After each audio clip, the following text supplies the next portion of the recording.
Bonjour à vous, dans cette vidéo je vais vous présenter No More Room in Hell, en français cela donne Plus de place en enfer. Je vous présente le jeu avec son environnement, votre personnage et quelques conseils pour bien débuter. Ce jeu est un FPS d'horreur qui est gratuit. Il a à l'origine un module pour Half-Life 2 qui est développé par le studio américain indépendant No More Room in Hell Team depuis 2011. No More Room in Hell est un zombie survival jouable seul ou en coopération jusqu'à 8 joueurs proposant plusieurs modes de jeu. Il est conseillé d'avoir un casque avec micro pour communiquer avec les autres joueurs. Vous disposez d'une multitude de serveurs au choix avec un nombre grandissant de 18 cartes officielles et une centaine de cartes créées par la communauté. La planète est infectée et vous jouez un survivant. Votre objectif est de survivre le plus longtemps possible face au flot de zombies. L'univers du jeu est sombre dans un environnement apocalyptique et l'ambiance sonore est angoissante. Le jeu cherche le réalisme, comme par exemple la barre de santé qui n'est pas visible. Il faut vérifier le nombre de munitions restantes. Quand vous parlez à quelqu'un pour qu'il vous entende, il ne faut pas trop s'éloigner. La fatigue, suite à un sprint, est animée par des battements du cœur qui interviennent de plus en plus fort jusqu'à ce que votre personnage s'essouffle. Concernant les zombies, la moindre morsure non soignée peut provoquer une infection et votre transformation en zombie. Voici les principaux zombies que nous pouvons retrouver dans le jeu. Les Shamblers sont lents, ils peuvent immobiliser le joueur et les attaques de morsure vont provoquer une infection et une hémorragie possible. Contrairement aux Shamblers, les coureurs peuvent sprinter vers le joueur et quand un joueur devient infecté et meurt, il se transforme en coureur.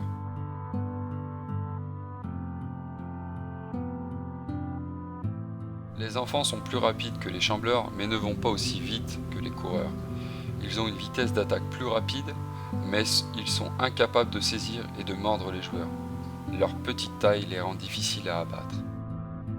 Ces zombies sont très dangereux par leur rapidité et peuvent venir d'une métamorphose d'un Shambler qui a été incendié. Ce zombie finit par mourir de lui-même par les flammes. Le zombie dégage une lueur verte, se déplace rapidement et explose à sa mort. Très dangereux pour le groupe. Mais on peut en tirer un avantage retournant sa capacité d'explosion en le tuant près d'autres zombies. La liste n'est pas complète, il existe d'autres types de zombies.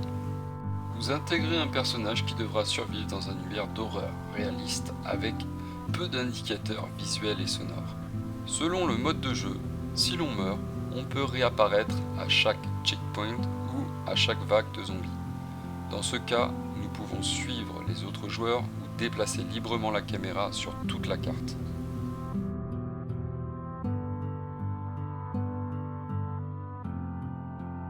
Les armes disponibles sont nombreuses. Fusils à pompe, mitraillettes, haches, pistolets, tronçonneuses, grenades et plein d'autres. Quant aux munitions, elles peuvent, sur certaines parties, être limitées et pousser le joueur à combattre au corps à corps.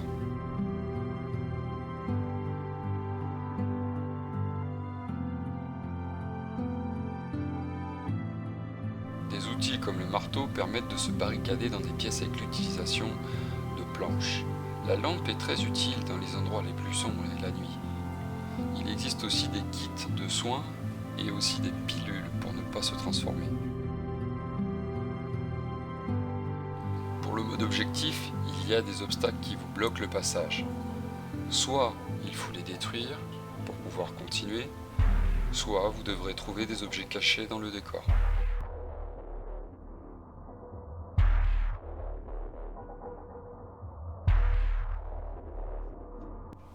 Vous commencez chaque partie avec un équipement. Donc, première étape, la recherche d'équipement. Pour bien débuter, il est bien de savoir que chaque arme a un type de munition bien précise.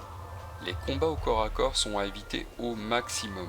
Donc, si vous n'avez aucune arme à distance disponible, prenez une arme de mêlée et restez en retrait des combats. Il est conseillé de rester en groupe. Le travail d'équipe est la clé de la survie contre les zombies Et pour cela, les joueurs doivent partager des armes, des munitions et du matériel avec d'autres survivants. Un travail collectif pour aider à barricader un bâtiment et à lutter contre les zombies. Dans certains modes où les munitions sont rares, il vous faudra éviter les zombies pour augmenter vos chances de survie. Certains joueurs ne veulent pas jouer en équipe et peuvent chercher à vous tuer. Dans ce cas-là, il devient un ennemi au même titre que les zombies. Pour finir, le jeu offre un contenu très diversifié et s'appuie sur la coopération entre les joueurs. Si vous aimez la survie, l'exploration et le jeu en coopération, vous allez être servi. Le jeu est toujours amélioré. La communauté reste active avec la création de cartes et d'objectifs. Les joueurs ont même créé une carte qui est la reproduction de la prison où s'est déroulée la célèbre scène de la série Walking Dead. J'espère que vous avez apprécié cette courte vidéo. N'hésitez pas à me laisser un commentaire pour donner vos avis sur le jeu et la vidéo.